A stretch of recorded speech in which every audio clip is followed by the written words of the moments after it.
제목을 한번 같이 읽겠습니다. 시작. 폭풍의 유의. 지난 한 달 전에 제자훈련 반을 시작했습니다.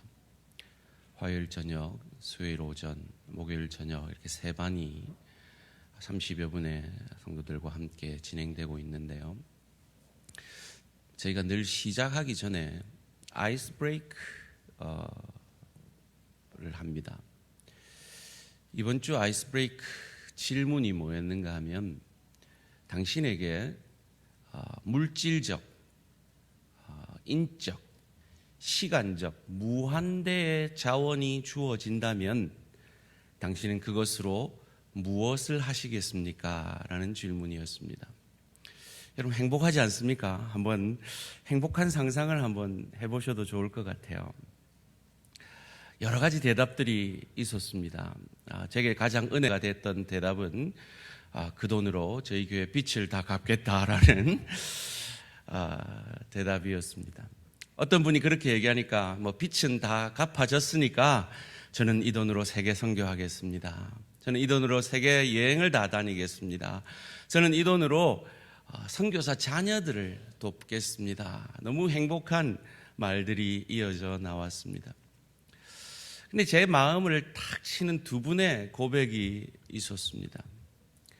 한 분의 고백은, 저는 무한대 자원, 이 무한대 물질과 시간과 인적 자원이 내게 마음대로 주어지면 저는 탕자가 될 것 같습니다. 안 됩니다. 라는 말이었습니다.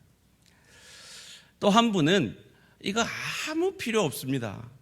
이거 제가 예수님 닮아가는데 성화되는데 방해가 됐지 덕될 거 아무것도 없습니다. 라는 참 가슴에 와닿는 고백을 하신 분들도 있습니다.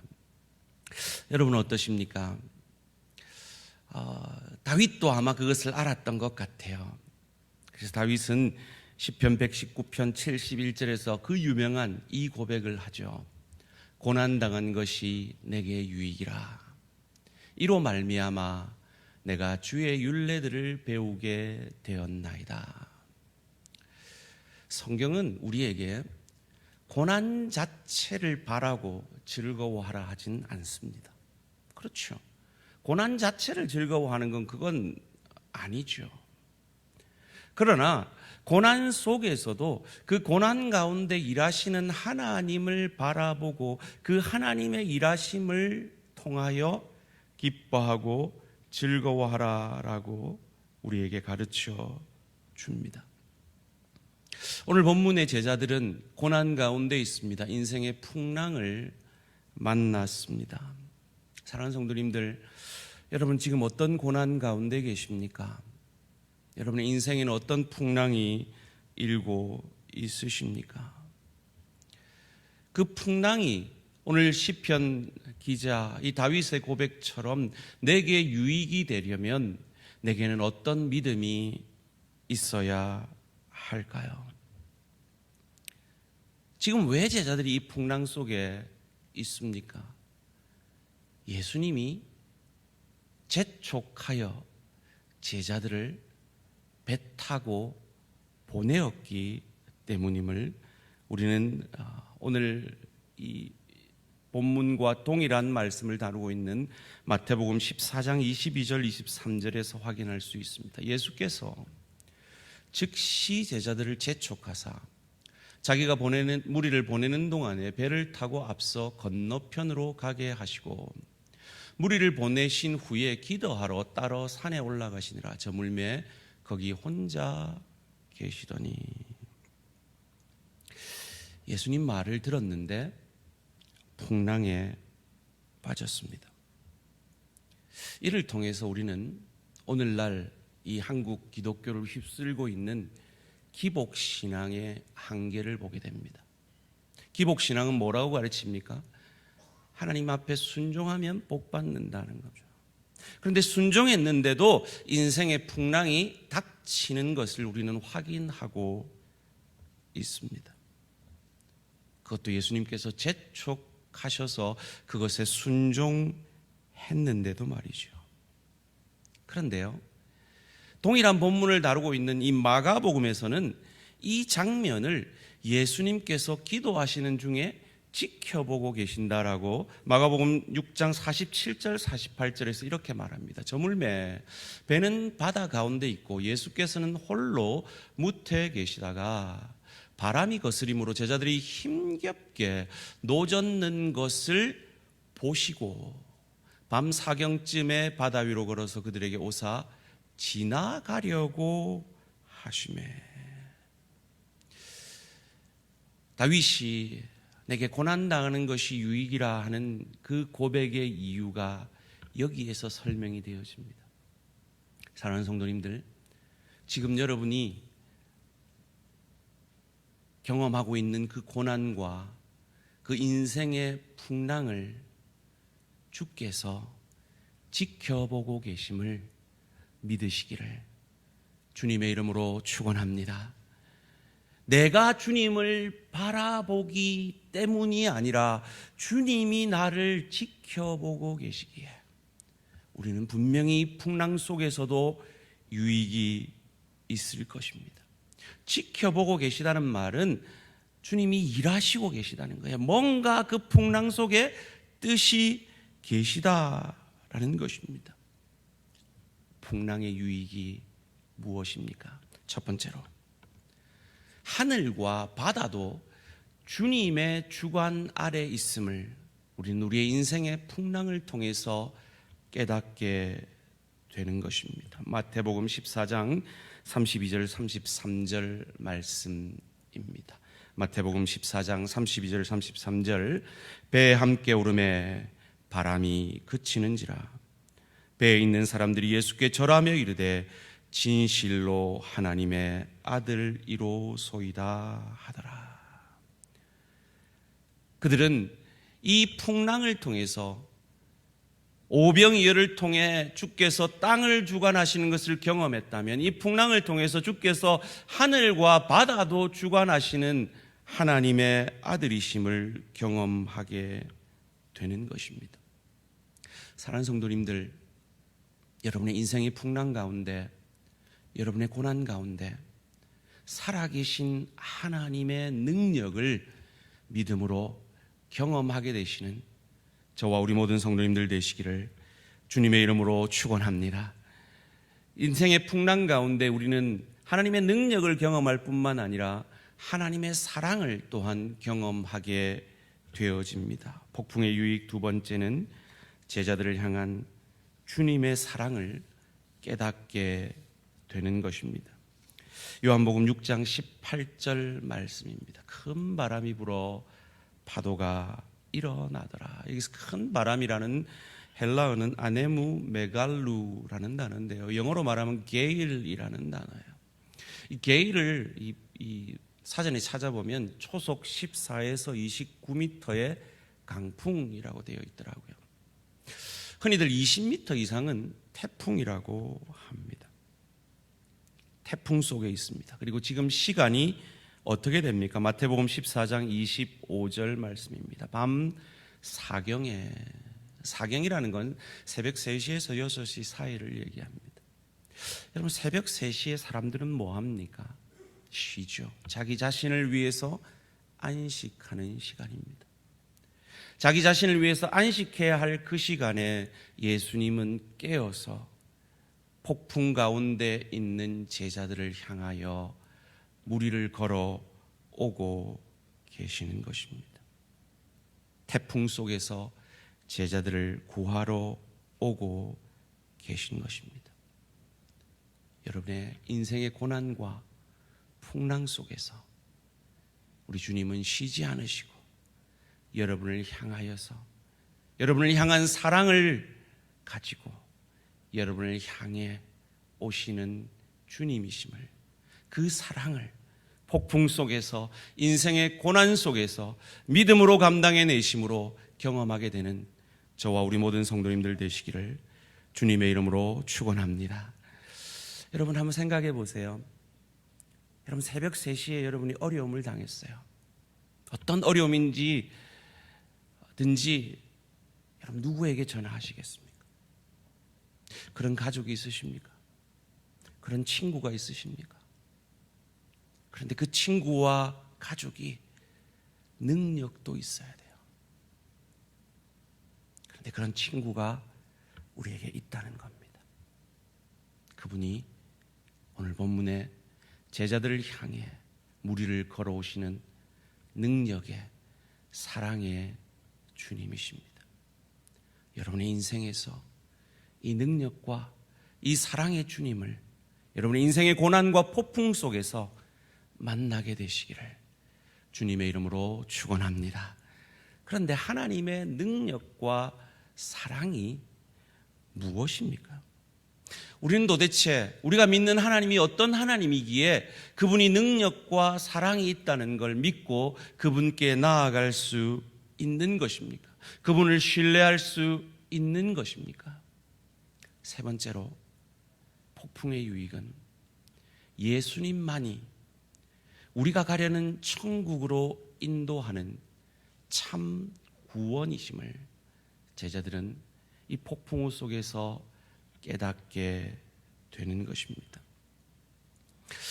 오병이어의 기적과 이 폭풍우 속 예수님이 바다를 걸어오시는 이 표적을 통해서 우리에게 주시는 메시지는 우리가 가진 자원으로는 우리가 필요한 그것을 얻을 수 없다라는 것입니다. 특별히 하나님 앞에서 우리는 죄인입니다. 그래서 우리의 죄의 문제를 우리 스스로는 해결할 수 없다라는 것입니다. 우리는 그 물에 빠져 죽을 수밖에 없는 죄인이라는 것입니다.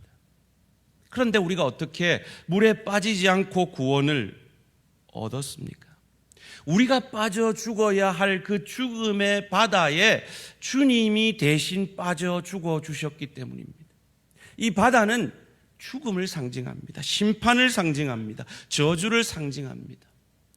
그래서 예수님이 누가복음 12장 50절에서 이렇게 말씀하십니다. 함께 읽습니다. 시작. 나는 받을 세례가 있으니 그것이 이루어지기까지 나의 답답함이 어떠하겠느냐. 우리는 알죠. 주님께서 받을 세례가 무엇인지 십자가입니다.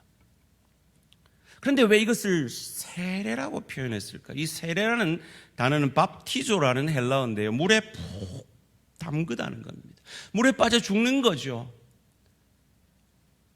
십자가를 지심으로 우리가 빠져 죽어야 할 그 물에서, 저주의 물에 주님께서 대신 빠져 죽어 주심으로 우리를 구원하시는 구원의 방주가 되어 주시기 위해서 주님이 대신 빠져 죽어 주셨다는 겁니다.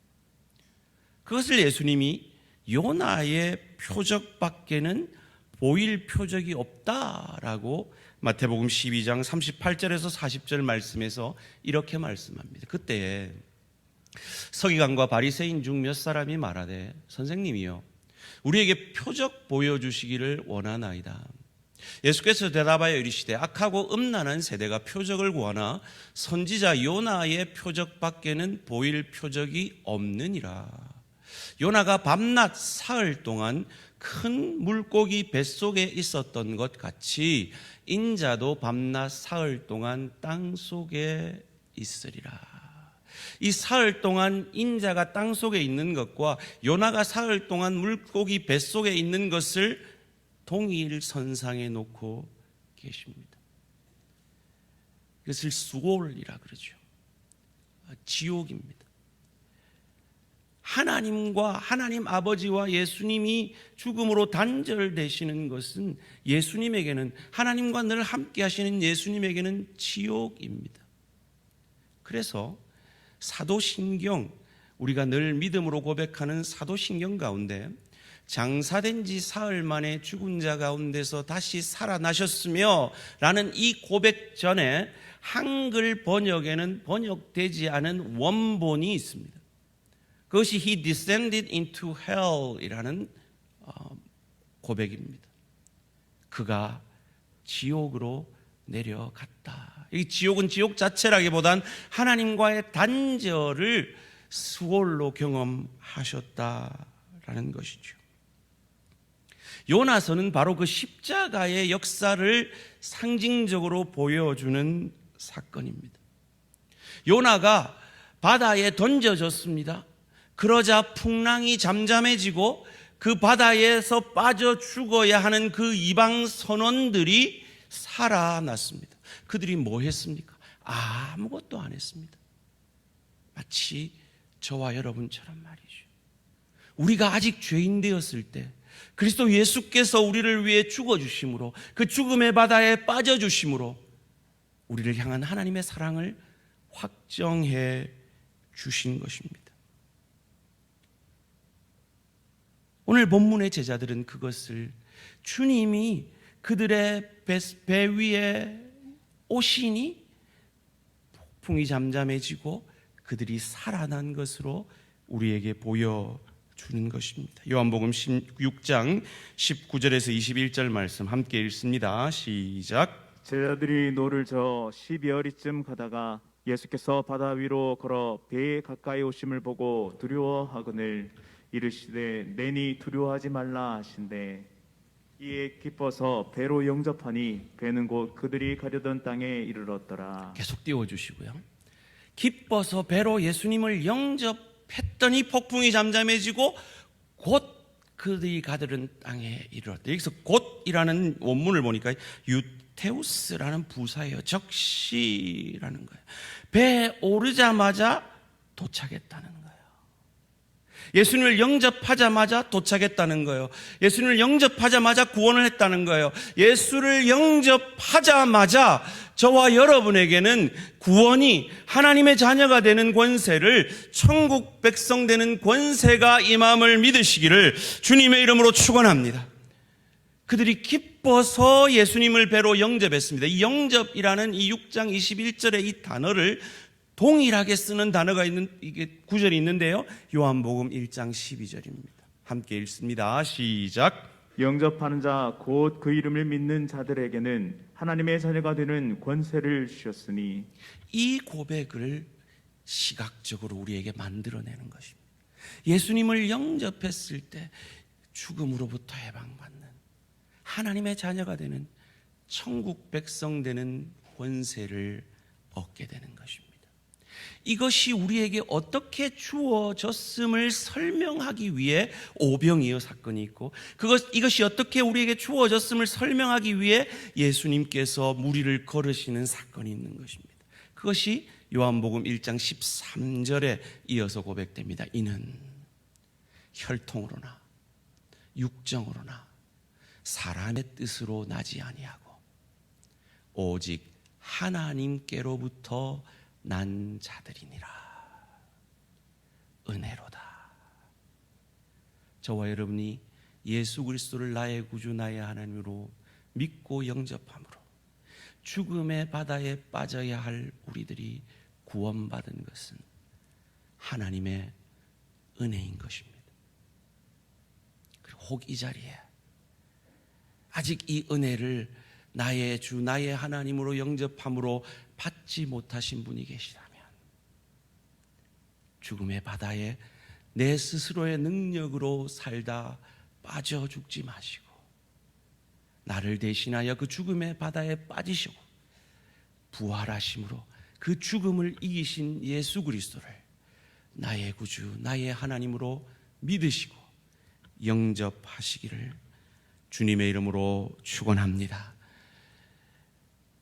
이어지는 마태복음의 본문 가운데는 베드로가 예수님께 무리를 걸어가게 해주십시오라고 부탁하다가 빠지는 장면이 나옵니다. 마태복음 14장 28절에서 30절 말씀입니다. 베드로가 대답하여 이르되 주여 만일 주님이시거든 나를 명하사 무리로 오라 하소서 하니 오라 하시니 베드로가 배에서 내려 무리로 걸어서 예수께로 가되 바다를 보고 무서워 빠져가는지라 소리질러 이르되 주여 나를 구원하소서 하니. 우리가 참 많이 읽고 들은 말씀이잖아요. 근데 여러분 이런 질문을 해보셨습니까? 베드로가 왜 예수님한테 걸어 예수님께 가게 해달라고 요청을 했을까? 알 수가 없죠. 성경이 정확하게 설명을 하지 않으니까요. 그런데 오늘 본문에 제가 해석한 관점에서 제가 참 존경하는 박영선 목사님이라는 분이 상상력을 발휘해서 해석을 하시는데 제게 참 그것이 일리가 있다라는 생각이 들어서 그 관점에서 한번 설명을 해보려고 합니다. 물론 이건 상상력이 포함된 그러나 성경적이라고 여겨지는 상상입니다.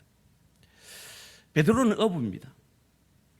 어부에게 필요한 것은 배입니다. 그런데 예수님은 배도 없이 바다를 걸어오고 계십니다. 지금 아직 육적인, 그래서 예수님이 왕이 되시면 국무총리가 되려는 꿈을 가진 육적인 베드로에게는 그건 엄청난 장면입니다. 만약에 예수님의 저 능력을 내 것으로만 삼는다면 그건 대박이죠. 그건 성공입니다. 그래서 그는 그 예수님의 능력을 내 것으로 삼고 싶습니다라는 그 고백을 나도 걸어가게 해주십시오라고 고백합니다. 마치 우리가 예수 잘 믿으면 내게 풍랑도 없고 고난도 없고 내가 원하는 모든 건강과 물질과 자녀 잘됨과 관계와 모든 축복을 얻는다고 말하는 기복신앙이 우리를 유혹하듯이 말이죠. 그런데 예수님은 오라 하세요. 그리고 베드로는 걸어갑니다. 걸었어요. 그런데 뭘 봅니까? 바람을 봅니다. 베드로의 기대는 뭐였을까요? 예수님 말대로 하면 바람도 없는 인생, 고난도 없는 인생. 그런데 그곳에는 여전히 바람이 있었던 거죠. 그래서 우리는 흔히들 예수님 바라보지 않고 바람 봐서 빠졌다라고 은혜로운 말씀을 들었습니다. 맞는 말씀입니다. 일리 있는 말씀입니다. 거기서 좀 더 나아가면 베드로의 그 심장 가운데 있는 예수 믿으면 마치 영혼이 잘됨 같이 범사가 잘되고 강건한 축복만을 받을 것 같은 그런 기복신앙이 우리를 유혹하는 것처럼 베드로는 그 유혹을 내 것으로 삼기 위해서 걸어갔습니다. 그런데 여전히 주님 말씀을 들었는데도 빠집니다. 바람이 있습니다. 주님 말씀을 듣고 주님이 그들을 재촉해 보냈는데도 그곳에 폭풍이 있었던 것처럼 말이죠. 제가 지난주에 이스라엘 백성들이 그들이 기대한 왕은 정치적 메시아다라고 비난하는 말씀을 드렸죠. 그런데요, 제가 한 주간 다시 묵상을 하면서 제 마음에 이런 생각이 드는 겁니다. 그게 뭐 나쁜데? 지금 이스라엘 백성들은 얼마나 착취 가운데 있는데 그들이 정치적 메시아를 원하는 게 뭐가 나쁜데요? 마치 저희가 일제치하에서 그 일본의 착취에서 해방시켜달라고 우리 민족의 그 지도자들이 얼마나 간절히 기도했겠습니까? 마치 저와 여러분이 오늘 여러분의 인생의 고난과 폭풍 가운데 하나님 나 이 폭풍 좀 빨리 없애주세요. 내 이 고난 좀 빨리 없애주세요. 나 좀 이 병 좀 낫게 해주세요. 하나님 내게 물질적 축복 좀 주세요. 내게 이 관계에 기쁨을 허락해 주세요. 내 자녀 잘 되게 해주세요. 그 기도가 뭐가 나쁜데요? 얼마든지 우리도 그렇게 기도할 수 있잖아요. 마치 베드로가 예수님 저 능력을 내 것으로 삼으면 정말 좋겠다라는 마음을 가지고 무리를 걷고 싶었을 때 주님이 그것을 허락해 주었듯이 말이죠. 그런데 예수님이 만약에 그 유혹에 빠져서 정치적 메시아가 되셨다면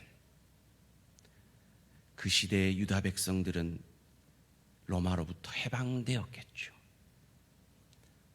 다윗 시대보다 더 풍족한 삶을 살았겠죠. 그런데 그들은 죄 가운데 지옥 형벌을 받았을 것입니다. 그것을 아시고 인간 예수는 그 유혹을 이기시고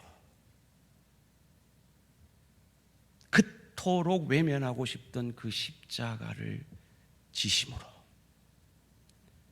그 시대의 사람들만 경제적으로 물질적으로 유익게 하신 것이 아니라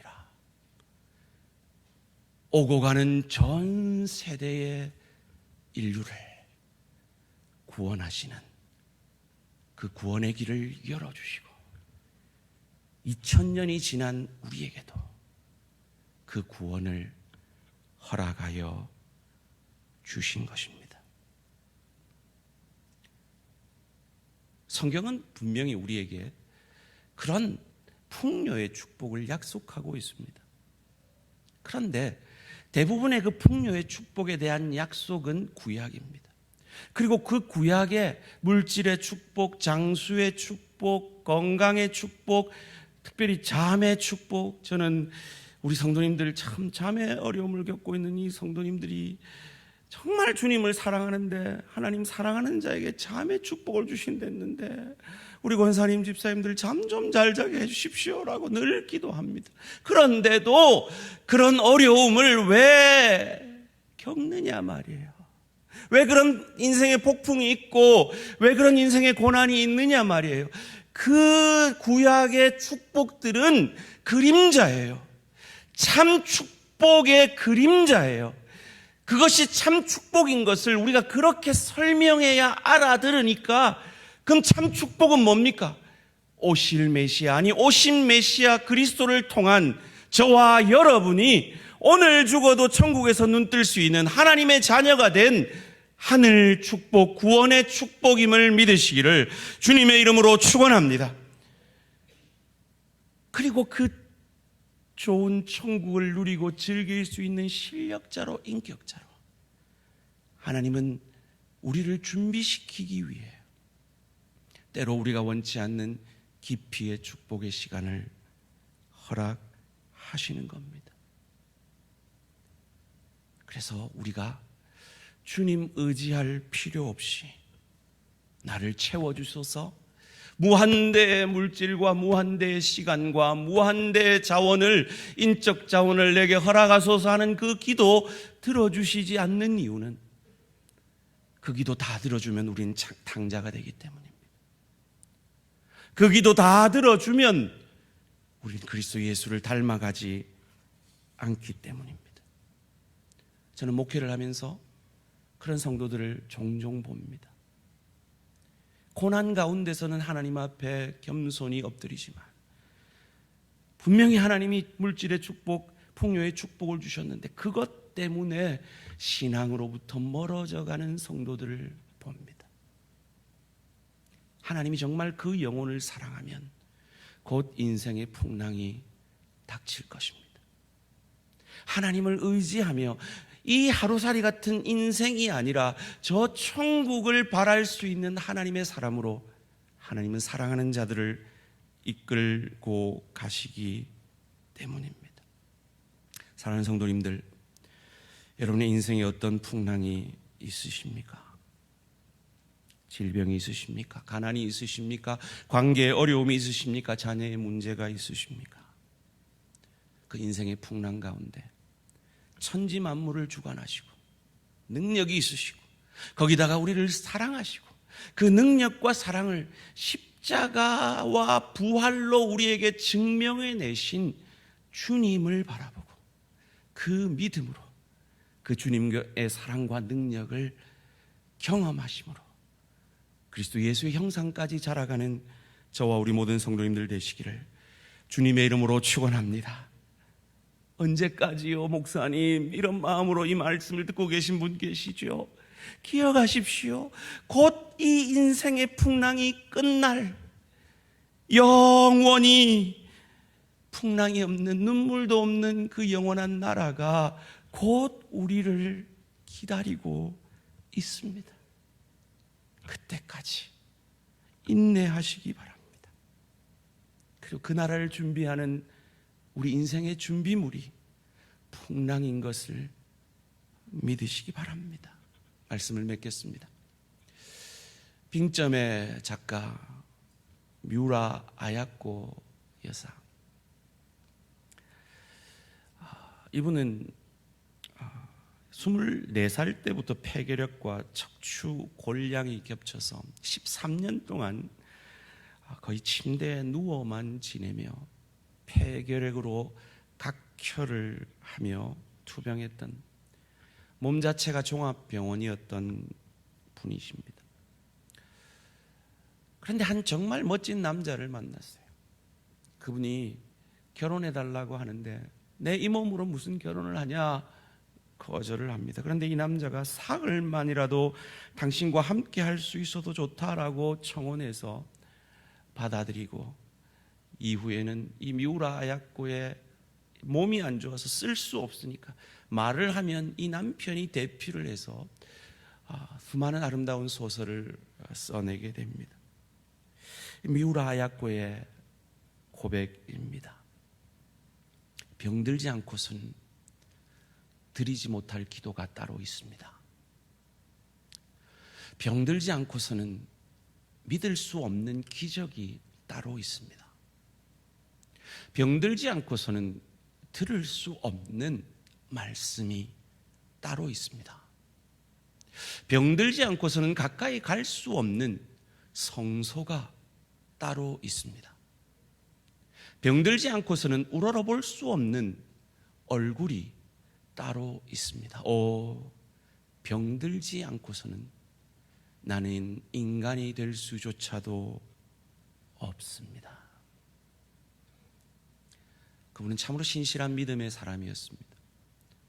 그러나 그는 이 병을 한평생 안고 살다가 말년에 파킨슨 병까지 얻어 투병하다 77세에 1999년 복합장기부전으로 생을 마감합니다.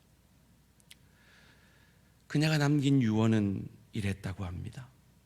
질병으로 제가 잃은 것은 건강뿐이었습니다.